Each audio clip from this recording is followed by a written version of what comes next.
ከአሚኮ የእኩለ ቀን ስፖርት ዘገባዎችን ይዘን ቀርበናል። ከዘገባዎቹ ጋር መለሰ ግዛቸው አብሬያችሁ ቆይታ አደርጋለሁ።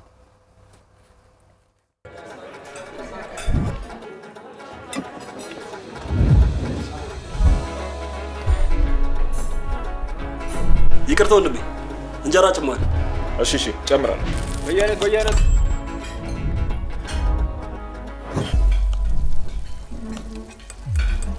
ምን እንደማስብ ታውቃላችሁ? ቶሎ ያለኝን ገንዘብ ቆጥቤ ቦታዬን ማስፋፋት፣ ምግቦቼ ላይ መጠበብ፣ ያልተቀመሱ ያልተለመዱ አሰራሮችን መሞከር። ማን ይሰራው? የታለ የኔ ብቻ የሆነ የምለይበትን ጣዕም መፍጠር። ገና ሲቀምሱት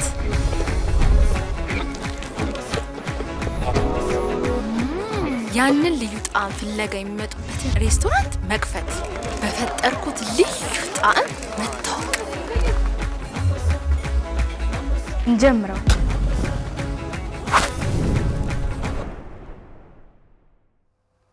አጋራችንና አንበሳ ባንክ ከልብ እናመሰግናለን። ወደ ቀዳሚው ዘገባ አልፋለሁ።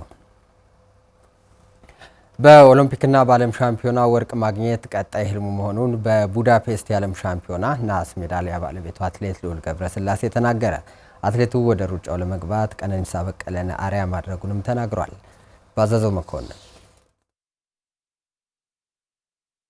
ኢትዮጵያ ውስጥ ሁሉም አትሌቶች ጠንካሮች ናቸው። ለኔ አርአያ ግን ቀነኒሳ በቀለ ነው። በሰሜን ሸዋ ዞን ሀገረ ማርያም የተወለደው ልዑል ገብረስላሴ ሩጫን የጀመረው በትምህርት ቤት ውድድሮች ሲሆን በወቅቱ ከቤተሰብ ጀምሮ በርካታ ጫናዎች እንደነበሩበት ያስታውሳል። ከታች ጀማሪ ስትሆን የማይገጥም ፈተና የለም።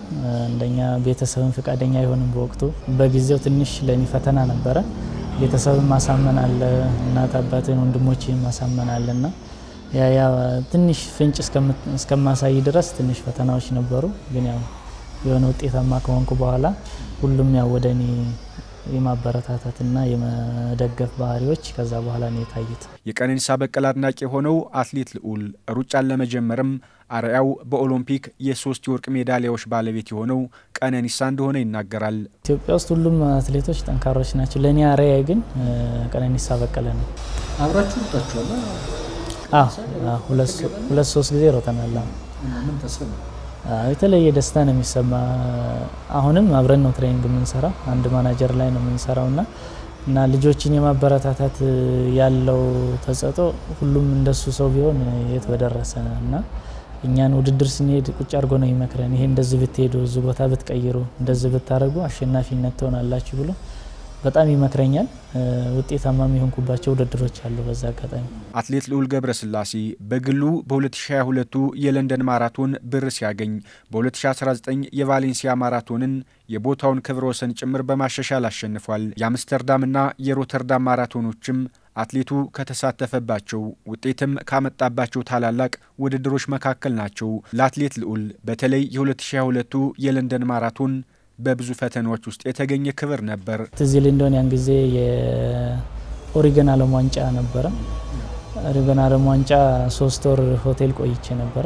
እኔ በሰዓት ያን ጊዜ ሁለተኛ ሰው ነኝ። 24 ሰዓት ሲቀረው የምርጫ እንትን መዝጊያው ሚኒማ መዝጊያ፣ ከዛ በኋላ እኛ እንደወጣን ቃሊቲ ትሬኒንግ ሰርተን ስንመጣ የኛ ስም የለም፣ የተላለፈው ሌሎች ስም ነውና ከዛ በኋላ እንዴት ሁለት በጣም ነው የተሰማኝ። እውነት ወደ ሩጫ መለሳለሁ አላልኩም። ያን ውድድር እንድወዳደር ወደ ራሴ ወደ ጭንቅላቴ እንድመለስ ያደረጉኝ ሰዎች አሉ። ለነሱ ትልቅ ክብር አለኝ። ከሰልጣኝ ከጌታ መሳይ ሞላ ጀምሮ ከኔ እኩል እያለቀሰ ከዛኛ በራ በስልክ ቤቴ ድረስ መጥቶ ያለውበት ቦታ መጥቶ የሩጫ ስድሮ የተገፋውን አንተ እኮ አንድ ነው አሁን ከሆቴል የወጣው፣ እኔ 3-4 ጊዜ ከሆቴል ወጥቻለሁ፣ ለዚህ ነገር ሊሆን አይችልም፣ አሁን ቀጥታ ለንደን መግባት አለብህ ብሎ ከአሰልጣኝ ጋር ተመካክሮ ለንደን እንድገባ ያደረገኝ እሱ ነውና ያው ለንደንም ያው በራሴ ስህተት ነው የተበላሁት እንጂ አልበላም ነበር። ያው ለንደን ለኔ ብዙ መንገዶችን ከፍቷል ብዬ አስባለሁ። አትሌት ልዑል ገብረስላሴ በ2023 የቡዳፔስት ዓለም አትሌቲክስ ሻምፒዮና ለሀገሩ ነሐስ አስገኝቷል። በኦሎምፒክና ዓለም ሻምፒዮና ለሀገሩ ወርቅ ማስገኘት ደግሞ የቀጣይ ህልሙ ነው። ቡዳፔስት እንደዛ ሮጬ ከመጣሁ በኋላ 1 አመት ከ6 ወር እንጆሪ ላይ ነበርኩ። ያው ሙቀቱም አየሩም መሰለኝ እግሬን ትንሽ ጉዳት ላይ ነበርኩ።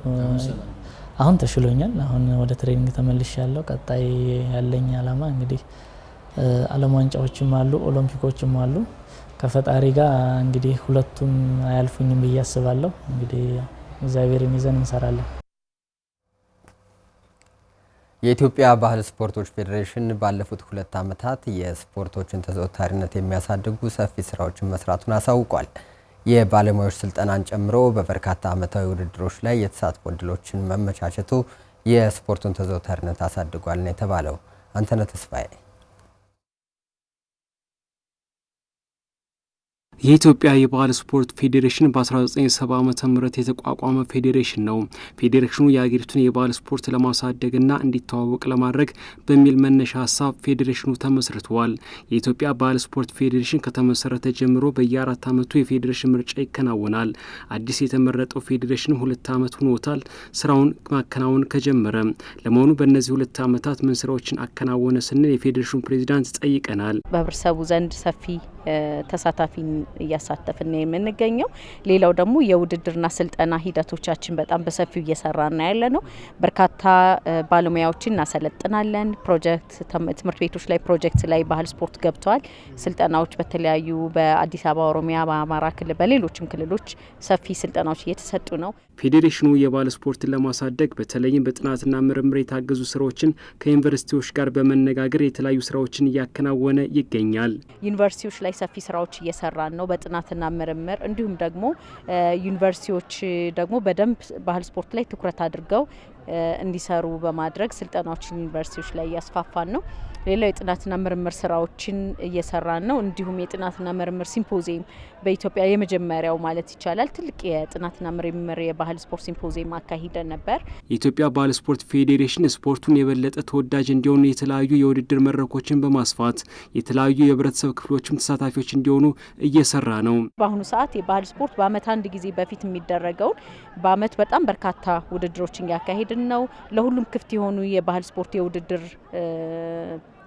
አይነቶችን ለስፖርት ጋዜጠኞች፣ አርቲስቶች፣ ማንኛውም ተወዳዳሪ የሚሳተፍባቸው ውድድሮችን በማብዛት እንዲሁም ደግሞ ዩኒቨርሲቲዎች ስፖርት ውድድር ላይ የታዳጊ ኦሎምፒክ ውድድር ላይ በተለያዩ ውድድሮች ላይ እንደዚህ ተሳታፊዎችን እያበዛን ነው የምንገኘው። ፌዴሬሽኑ በመላ ኢትዮጵያ ውድድሮች ላይ የባህል ስፖርት በሁሉም ውድድሮች ተሳታፊዎች እንዲሆንና ውድድር እንዲኖረው ፌዴሬሽኑ ትኩረት በመስጠት እየሰራ እንደሚገኝ የኢትዮጵያ ባህል ስፖርት ፌዴሬሽን ፕሬዚዳንት ህይወት መሀመድ ከአሚኮ ስፖርት ጋር በነበራት ቆይታ አመልክታለች።